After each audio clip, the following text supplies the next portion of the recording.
Қайырлы күн қымбатты көрермен, информбюро порталының оқырмандары, есімім Нұрбай Шәкім, информбюро порталының продюсерімін. Құрбан айт мерекесі құтты болсын. Қоғамда үлкен резонанс тудырған атышулы Шерзат Болаттың ісіне қатысты сот процесі кеше аяқталды. Сотталушылардың алды 23 жылға бас бостандығынан айырылды. Енді судьяның шешімімен, үкімімен сотталушылардың келіспейтін реакциясын біз кеше байқадық. Өздеріңіз де әлеуметтік желіден, бақ беттерінен көрген боларсыздар. 16 жастағы Шерзат Болаттың өліміне қатысты күн сайын информбюро порталы жаңалықтардың барлығын ресми түрде таратып отырды.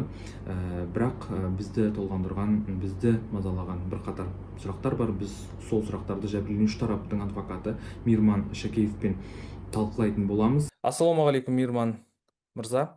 Біздің енді информбюро порталының алғашқы сіздерге сауалы, сіздер үкіммен келісесіздер ме? Осыдан бастайықшы әңгімені. Уағалейкум ассалам. Бүгінгі біріншіден мен мұсылмандарды құттықтайын деп едім, бүгін келіп жеткен құрбан мейраммен. Себебі кеше балалар жаза алған кезде көп жағдайда сол иманның жетіспегендігі ғой деп ойлаймын. Иә, үкіммен біз келісеміз, қанағаттандық. Біздің енді әрине жоспарымыз одан да көп еді, десе де, бірақ жәбірленуші тараптар қанағаттанды. Енді біз солардың позициясынан туындаймыз ғой.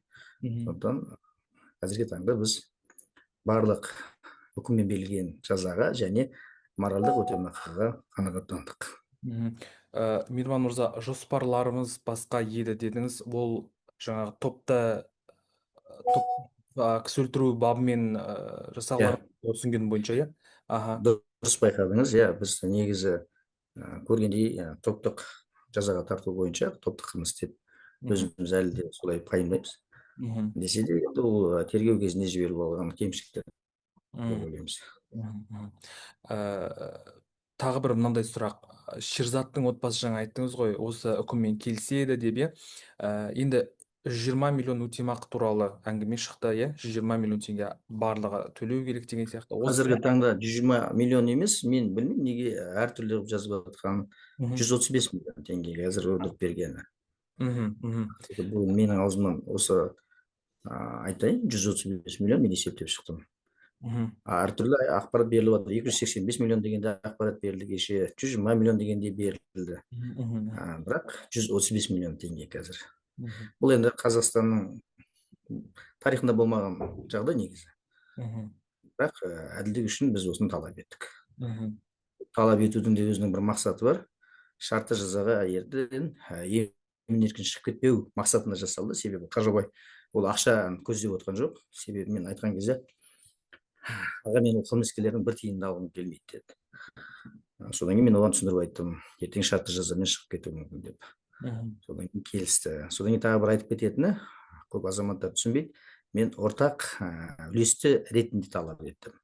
Ол деген сөз, мысалға, бағанағы сотталушылар әрқайсысынан 10 миллион деп өндірген кезде қалған біреудің ақшасы болып, егер ол төлеп тастаған күннің өзінде шыға алмайды, қалғандары төлемейінше өз қарыздарын. Мен сондай талап қойғандықтан үлесті ортақ түрде деп сот қанағаттандырып берді. Мейірман мырза, енді ақша туралы айтып қалдық қой, бірақ кеше жәбірленуші тарап, сотталушы тараптың көп бұндай ақпараттар шығып жатты, жаңа Қаржаубай ақша жасады, талап етті, барлығымыздан ақша алды деген сияқты. Енді сіз Бұл жалған, ол шындыққа сәйкес келмейді. Қаржаубай өзі ешқандай да бір сұлулық дей ма, сбор ашқан жоқ. Дәп Қаржаубай ондай әрекетке барған жоқ. Енді мысалға Перизат өзі әлеуметтік желіге шығып, Димаш деген бауырымыз бар, сол арқылы істегенін мен де көрдім, бірақ ол басқа тұлға. Ал Қаржаубай, мен айтып тұрмын ғой, оның ақшаға деген көзқарасы тура солай. Маған бір тиын керек жоқ деді. Ол мысалға қаншама қиындық жағдайда жүрді, Астанада үй жалға алып жүрді, қаражаттары жоқ болды. Сол кезде мен оған өзім айттым, сен қатты қиналсаң, менің қасымда да қаншама блогер жоқ, оған мен саған рұқсат берем деп. Өйткені алдындағы айтымдар ештемеге рұқсат бермей қойған, далаға шығуға да рұқсат бермей қойған.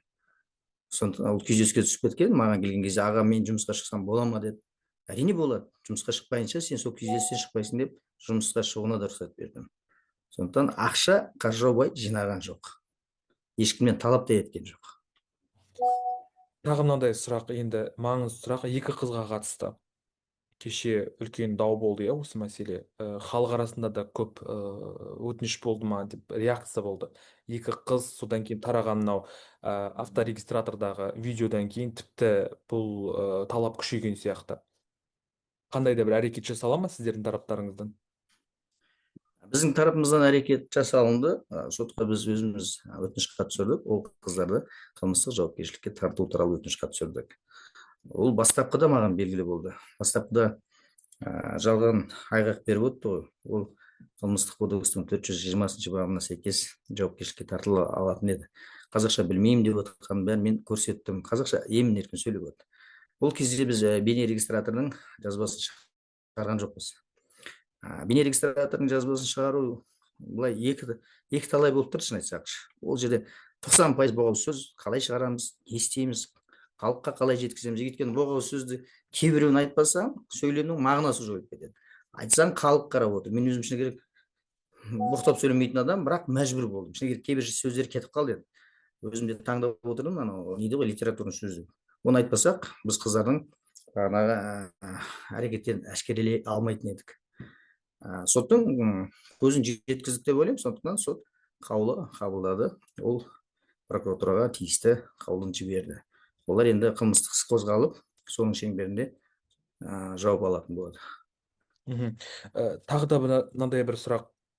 Осы істе жаңа айттыңыз ғой, алдыңғы сіздердің алдарыңызда болған қорғаушы, яғни жәбірленуші тараптың мүддесін қорғаған адвокаттар топ жаңағы рұқсат етпеген деген сияқты, жалпы олармен консультация болды ма сіздерде осы істе? Жоқ.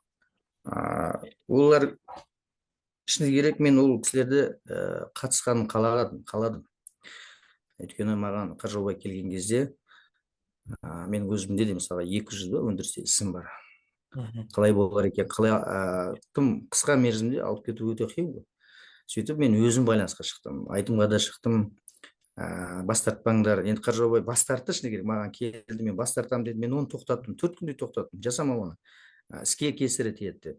Сөйтіп екінші бір адвокат та бар ғой, атын ұмытып қалдым, Саида Тәуекелова. оған да телефон алып, оған да жаздым. Мен қарсы емеспін, бірлесе жұмыс жасай берейік деп. Олар жауап бермей қойды. Сондықтан амал жоқ, мен қысқа мерзімде команда жасақтауым керек болды. Күні түні біз зерттедік ол іс материалдарын. 32.320 бет іс материалы. Соны өзіңіз оқып шығу, оны еще бойдан өткізу, саралау, қай жерінде қате кетіп қалды. 38 бейне материал. Оның әрқайсысы жарты сағаттан, оны зерттеп, топпен отырып талқылау, шыны керек біздің жүйкемізді создырып жіберді. Сондықтан мен соның бәрін алдын ала болжай білдім де, қиын болатын. Оларға бірлесе жұмыс жасауды туралы ұсыныс жасадым, бірақ олар келіспей қойды.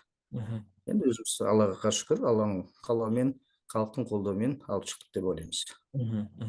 Енді адвокаттарға қатысты сұрақ болып қалды ғой, әңгіме болып қалды. Осы жерде Бағдат Амандосұлы туралы сұрамасқа болмас.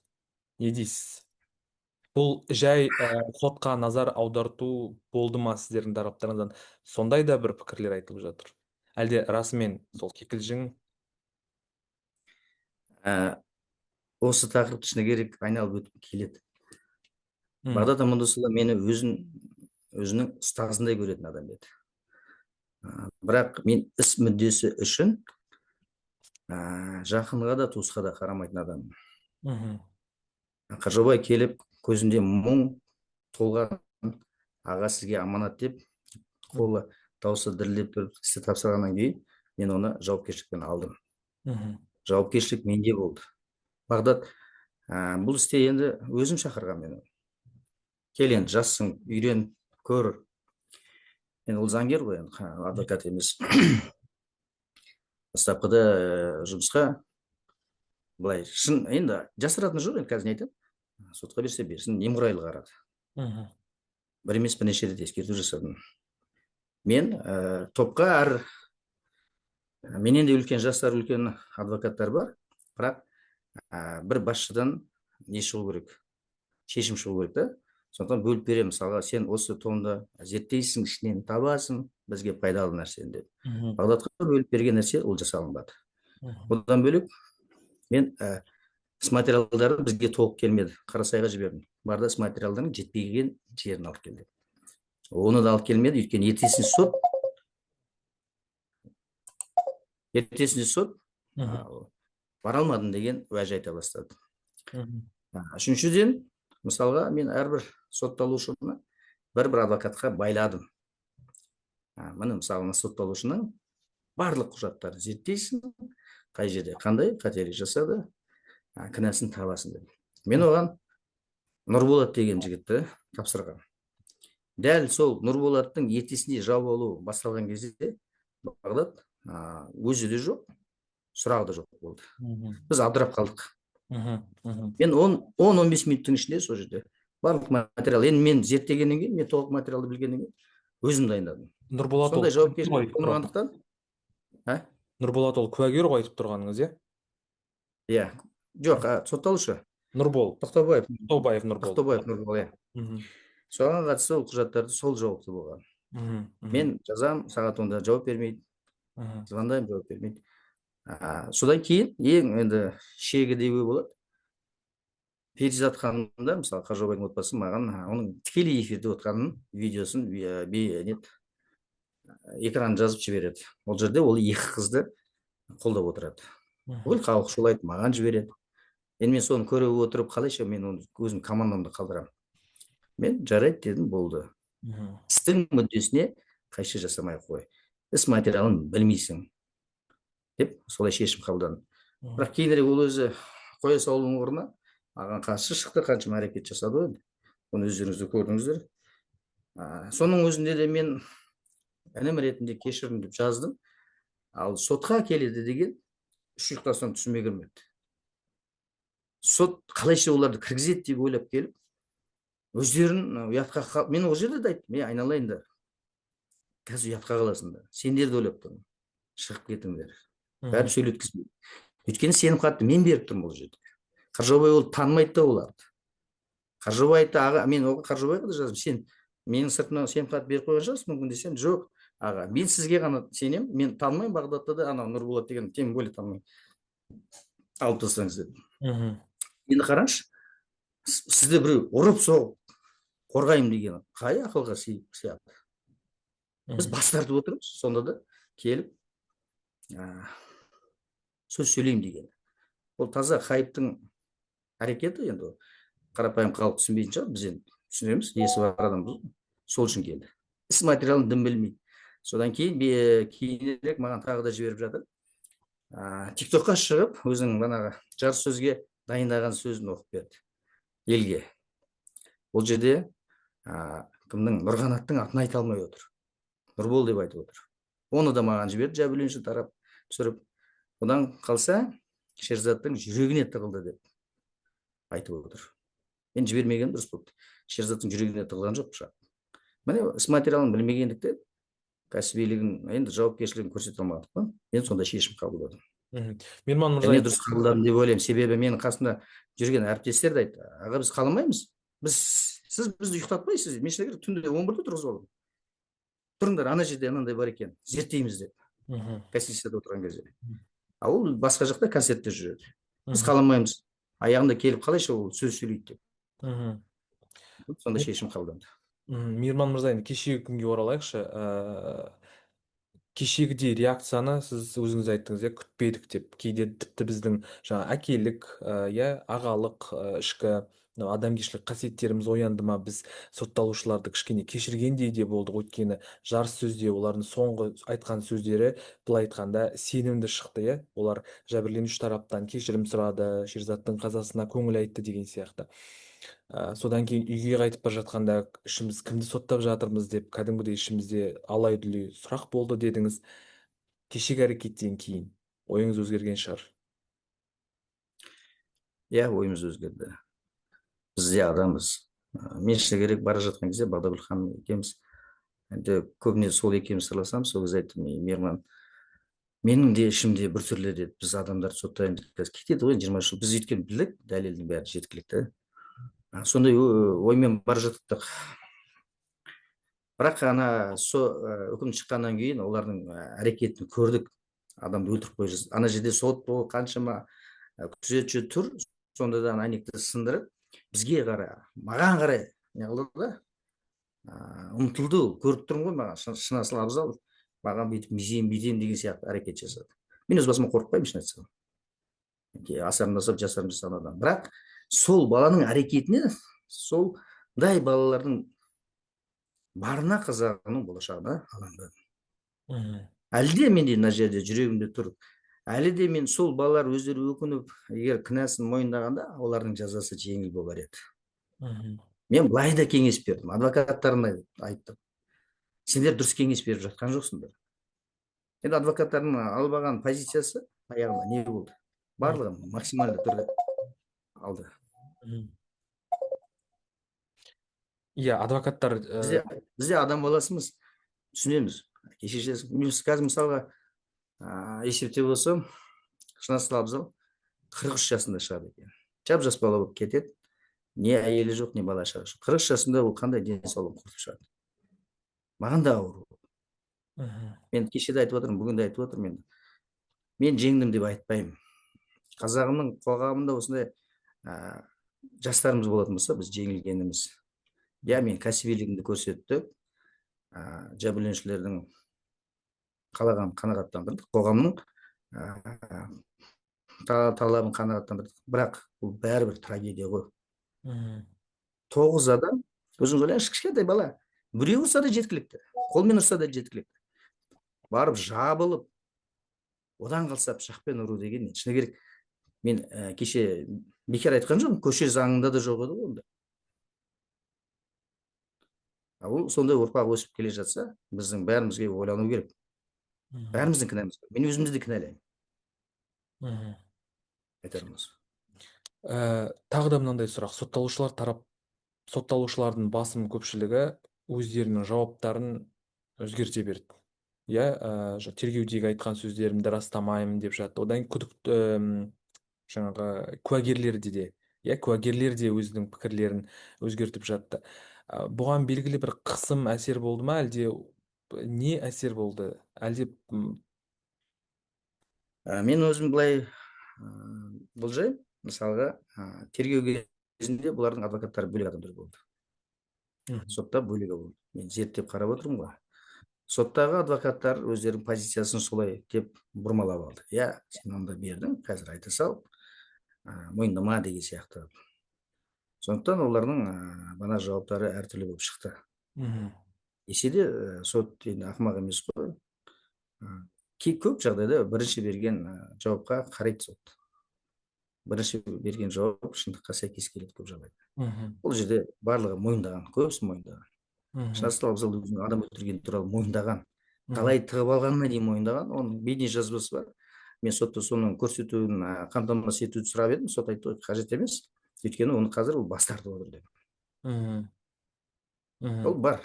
Бір емес бірнеше рет мойындайды. Соны бейне жазбаға да түсіріп. Бірақ заңда сот алдында, сот кезінде сотталушы бұны жаңағы жоққа шығаруға құқысы бар екен. Заңда сондай бір нормалар бар екен. Сотталушылардың ондай құқығы бар. Куәлердің ондай құқығы жоқ.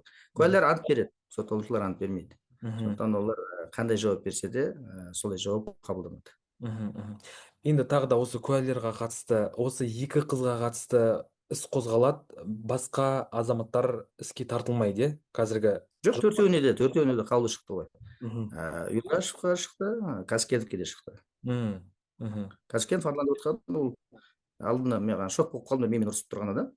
Сол жерде отырды ғой, бәрін естіп отырды. Қылмыс болды, ауыздарың жағында шығып кетпесін дегенде, я, братан деп отырды. Ал ол кезде мен сұрақ қойған кезде, мен дым естіген жоқ, ештеңе білмеймін деді. Шок болып қайтып кеттік деді. Қанның бәрін көрген, соны барып айтып берген ана жігіттерге. Яғни қылмысты хабарламаған. Өттік деді ғой, жай ғана өтіп кеттік, біз тастадық та деді ғой. Кеше сұрақ қойған кезде сотталушылар айтты ғой, бізге келіп Казкенов айтты деді ғой. Қан деген сөзді қайдан естідім дегенде, Казкенов Арлан айтты деді.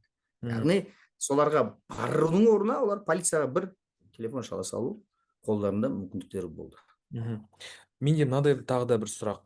Қазіргі Шерзаттың отбасы, Қыржаубайдың отбасы қалай? Олардың көңіл күйлері қалай? Соттан кейін сөйлестіңіз бе олармен? Бүгін сөйлестіңіздер ме таңертең? Рахмет. Мен кеше сол шыққаннан кейін маған Қаржабай өзі хабарласты. Мен кеше көлігім бұзылып сол жақта қалдым біраз. Сонымен иә, аға, екі дүниенің де разылығын тіледім сізге деп, иә, ризалығын білдіріп жатыр. Мгм. Бүгін енді шыны керек құрбандық шалып Шерзаттың басына барып құран оқытамыз деген жоспарлары бар. Алла соған қарағанда иә, күнге олар риза. Мгм. Риза емес тұстары да бар, енді ол қалыпты жағдай ғой енді. Мгм. Дәл келгенде нұрқиясқа қатысты кішкене көңілдері толмайтыны бар. Мгм. Мгм. Соған сотталушыларға күнге қанағаттанады. Мгм.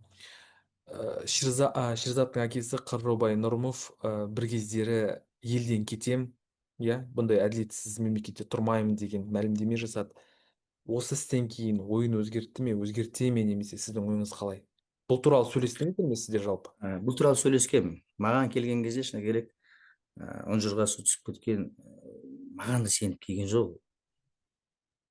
Жай бір үміт болар деген мақсатпен келді. Екеуміз 2 сағат отырып сөйлестік. Әрине ішінде толып қалған реніші бар, өкпесі бар.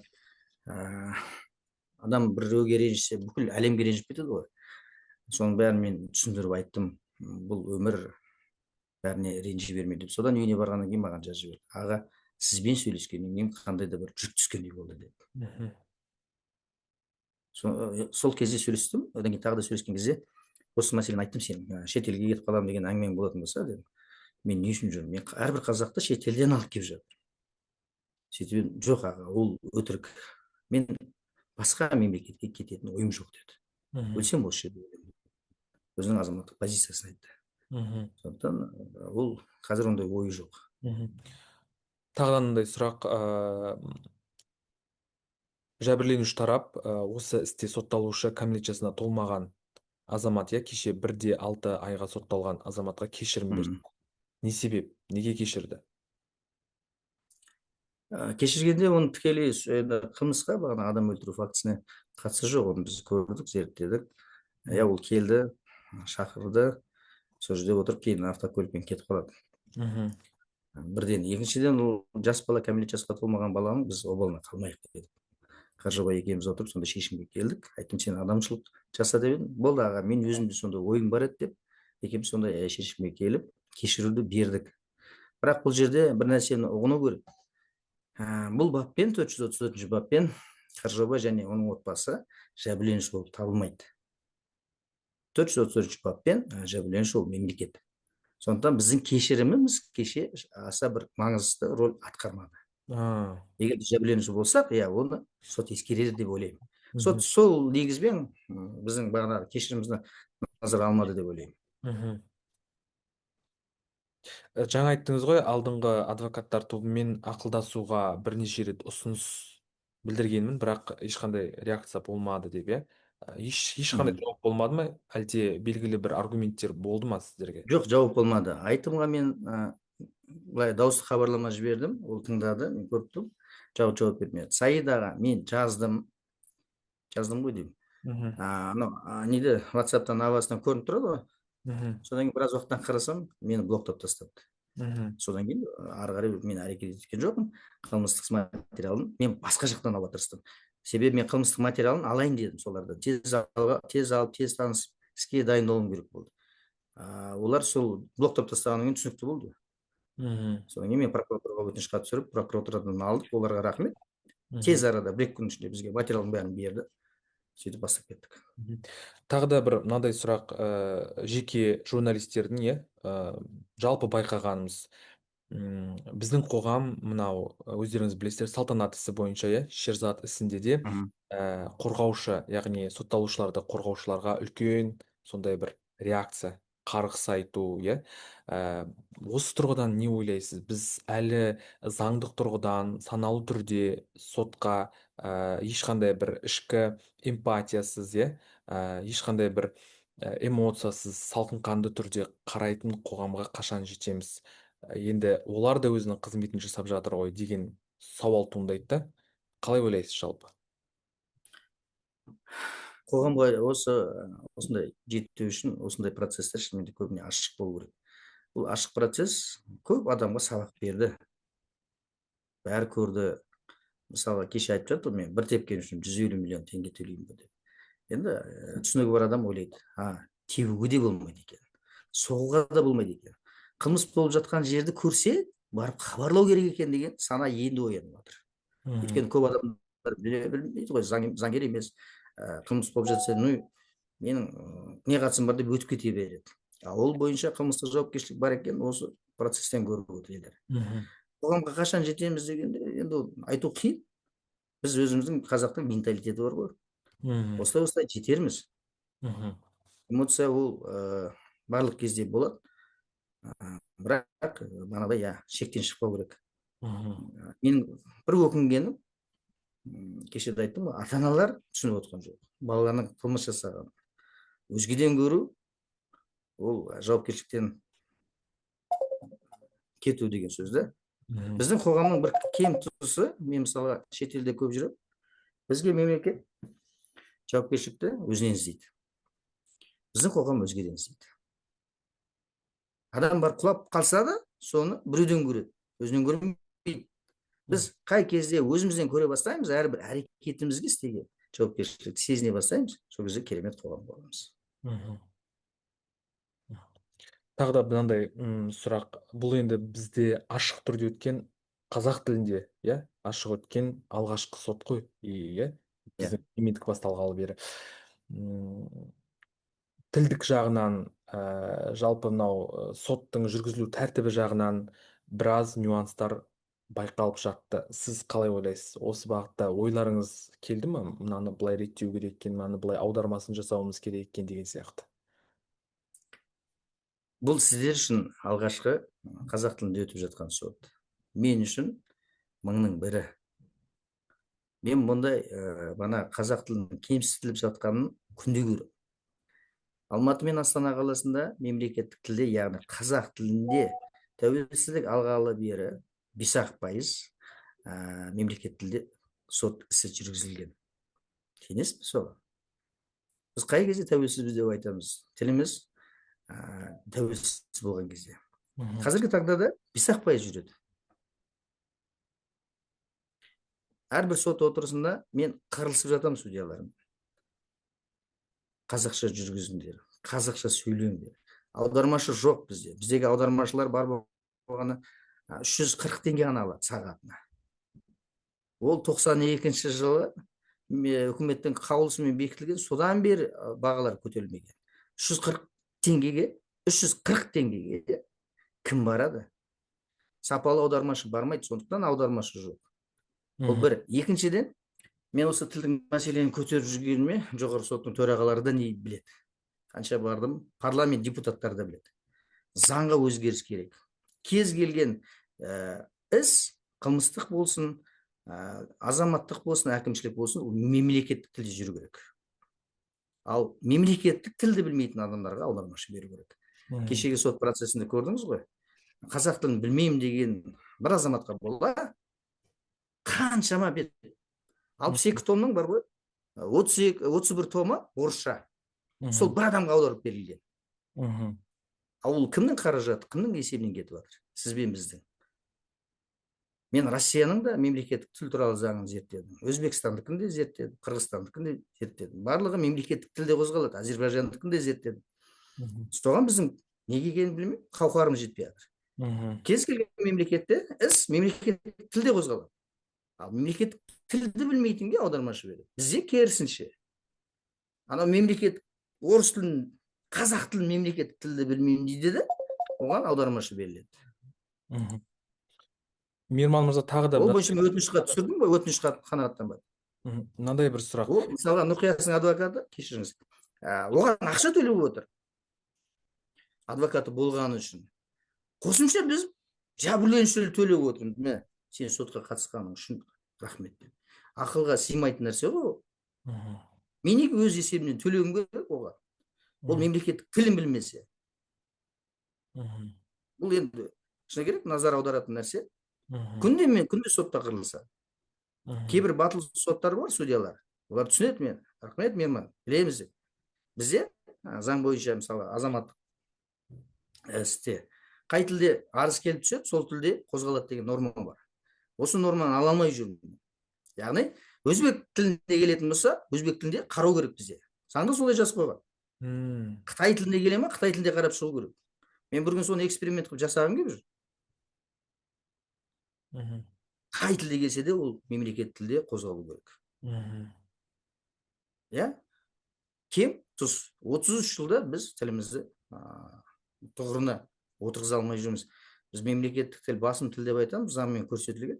Бірақ мемлекеттік тіл 5% соттарда. 95% орысша жетеді. Тағы да бір мынандай сұрақ, Қаржаубайдың үйі өртеніп кетті ғой. Осыған да қатысты зерттеу жасап жатсыз ба сіз өз тарапыңыздан?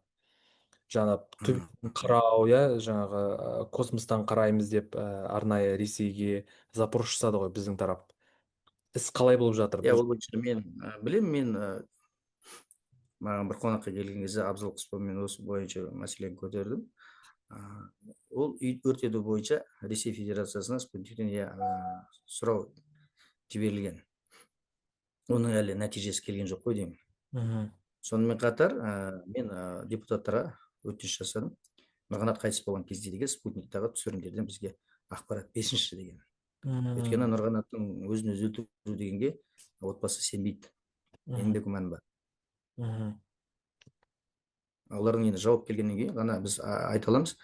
Ол бір, екіншіден мынау Шерзаттың ісі болып жатқаннан кейін мен оған басымды бұра алмадым. Мен отбасына айттым, тек Шерзаттың ісін алып шығайық, одан кейін көреміз деп. Ол істер әлі жабылмаған. Істер сол Россияда маған жауаптар күтіп отыр. Содан кейін белгілі бір ақпарат береміз. Неге олар осындай реакция айтып, Қаржаубайдың өзі де іске тартылсын деп жатыр? Әлде олардың ойынша Қаржаубай провокация жасады ма? Жоқ, мен олай ойламаймын. Енді олардың өзін бір негізсіз берген позициясы ғой. Қаржаубай пышақ алып шықты дейді.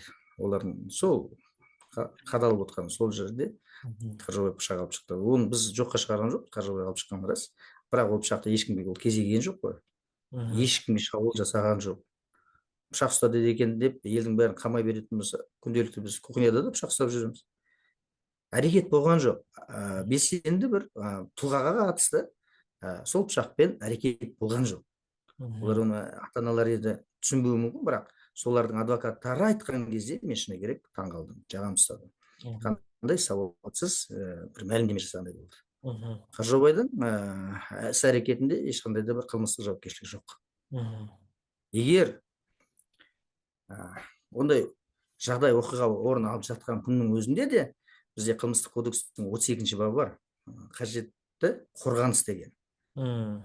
Адам пышақ, қару қолдана алады өзін қорғау мақсатында. Енді Қаржаубай біреудің үйіне барып әкіреңдеп тұрған жоқ қой. Қаншама топ пышақпен келе жатыр, иә? Ол қорғана алады, пышақты да қолдана алар еді, бірақ ол қолданған жоқ. Бейнежазбаны дұрыстап қарайтын болсаңыздар, екінші рет шыққан кезде пышақты алып шыққаннан кейін қайтадан кіреді де пышақ тастап кетеді. Ол пышақпен ешқандай біреуге дене жарақаты түскен жоқ. Сондықтан оның бәрі негізсіз, ол сотта да айтылды ғой. Олар өтініш хат ретінде түсірілді ме, біз түсінбей қалдық. Бірақ сотта болған ешқандай бір жеке қаулы шығарған жоқ.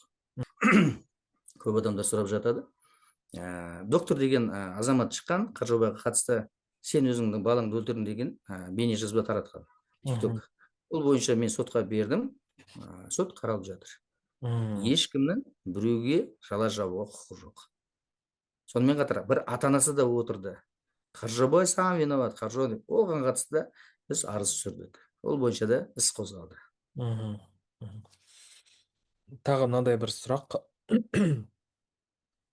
Жаңа айттыңыз ғой, біз бір әттеген-ай істі бірге топтасып кісі өлтіру бабына ауыстыра алмадық деп. Егер іс сол баппен қозғалған жағдайда бұл сценарий, бұл үкім қаншалықты ауыр болар еді? Кемінде барлығына 15 жылдан ары қарай жаза тағайындалар еді. Негізі бастапқыда барлығына 99-пен іс қозғалған. Кейінірек көрермендерге 99-да айтып жіберсеңіз, ол адам өлтіру фактісі. Мгм. Одан қалса 24-ші бап бар, ол адам өлтіруге оқталу. Екеуінің де былай айтқанда жазасы бір, санкциясы бір. Негізі 99-дің екісімен барлығына қозғалған. Бастапқыда қозғалған, содан кейін тергеп бағанағы бұзақылыққа ауыстырған. Көп рахмет сізге, Мейірман мырза. Ендеше бүкіл өзіміздің жоспарлы сұрақтарымыздың барлығын қойдық. Сәттілік сіздерге. Рахмет сіздерге де. Аман болыңыздар. Еліміз аман, жұртымыз тыныш болсын.